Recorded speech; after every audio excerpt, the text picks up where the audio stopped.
오늘 우리에게 주시는 하나님의 말씀은 이사야서 54장 10절에서 14절까지 말씀입니다.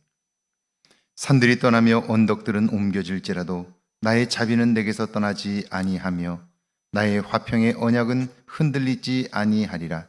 너를 긍휼히 여기시는 여호와께서 말씀하셨느니라. 너 곤고하며 광풍에 요동하여 안위를 받지 못한 자여 보라.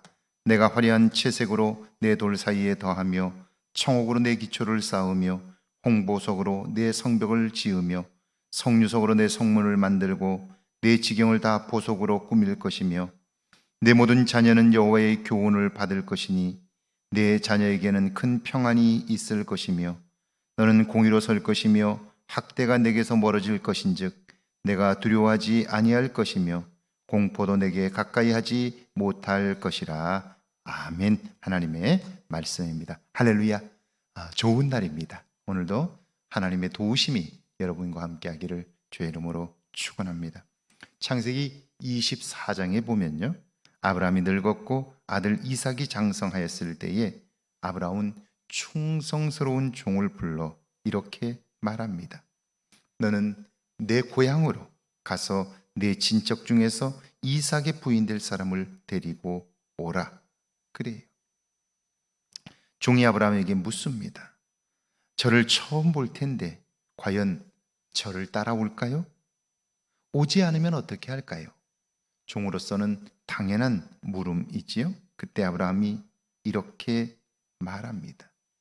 이 말이 하나님에 대한 아브라함의 믿음을 보여주는데요, 하나님께서 그 사자를 너보다 앞서 보내실지라 내가 거기서 내 아들을 위하여 아내를 택할지니라. 그래요. 아브라함은 말하기를 하나님께서 너보다 먼저 가실 거야. 가셔서 우리가 행할 일들을 다 미리 준비하실 거야. 그렇게 이야기를 해요. 아브라함의 믿음은 뭡니까? 내가 가서 내가 하는 것이 아니라 하나님이 우리가 하실 일들을 미리 준비하신다는 거죠. 여호와 이레의 하나님을 믿는 거예요. 사실 이 믿음이 없다면 걱정할 것들이 많지요. 그 먼 길을 갔는데 신부감을 구해오지 못하면 어쩌나, 또 잘못된 사람을 선택하면 어쩌나 걱정이 많지요. 그런데 하나도 걱정하지 않아요. 왜냐하면 하나님이 하실 것을 믿기 때문이죠. 믿음은 우리 안에 근심과 염려를 극복하게 해줘요. 왜냐하면 하나님이 하실 일을 기대하기 때문이죠. 오늘 10절입니다. 산들이 떠나며 언덕들은 옮겨질지라도 나의 자비는 내게서 떠나지 아니하며 나의 화평의 언약은 흔들리지 아니하리라. 너를 긍휼히 여기시는 여호와께서 말씀하셨느니라. 그들이 겪는 현실은요, 마치 하나님이 저들을 버리신 것 같아요. 다시 예전으로 돌아가는 일은 불가능해 보여요. 그런 그들에게 하나님이 말씀합니다. 산들이 떠나며 언덕들은 옮겨질지라도, 무슨 말입니까? 천지가 변해도 너희를 향한 나의 사랑은 변하지 않는다 하는 거죠. 너희와 맺은 화평의 언약은 흔들리지 않는다는 거예요. 그런데 왜 그들은 그걸 믿지 못할까요? 11절에서 13절입니다. 너 곤고하며 광풍에 요동하여 안위를 받지 못한 자여 보라. 내가 화려한 채색으로 내 돌 사이에 더하며 청옥으로 내 기초를 쌓으며 홍보석으로 내 성벽을 지으며 성류석으로 내 성문을 만들고 내 지경을 다 보석으로 꾸밀 것이며 내 모든 자녀는 여호와의 교훈을 받을 것이니 내 자녀에게는 큰 평안이 있을 것이며. 내 눈앞에 펼쳐진 상황은 곤고해요. 광풍에 요동치듯 하며 결코 도울 자가 없어 보여요. 그걸 보니까 하나님의 말씀을 믿기가 어려운 거죠. 그때 하나님은 그런 그들에게 다시 한번 말씀하셔요.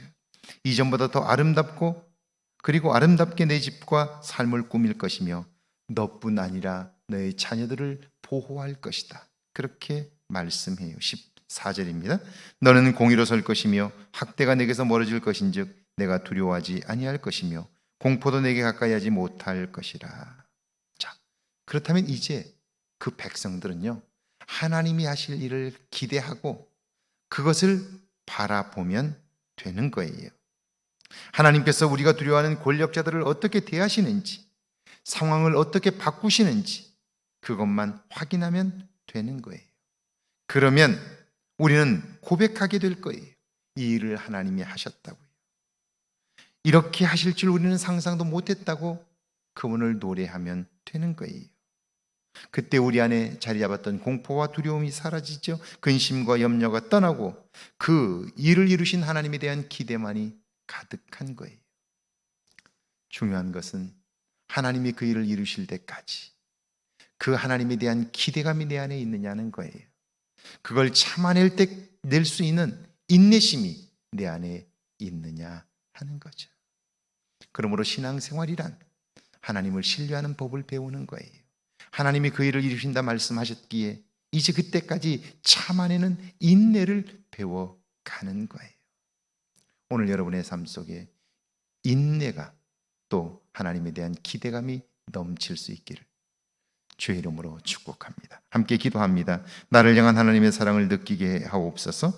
나를 통해 이루실 하나님의 일을 기대하며 살게 해달라고요. 함께 기도합니다. 하나님 아버지, 은혜와 사랑을 감사합니다. 나를 향한 하나님의 사랑을 느낄 수 있도록 도와주시고 지금까지 행하신 하나님의 일들로 인하여 기뻐하게 하옵소서. 나를 통해 이루실 하나님의 일을 기대하게 하옵시고 기대하며 살게 하시고 참고 인내하는 내적인 힘을 키워가게 하옵소서.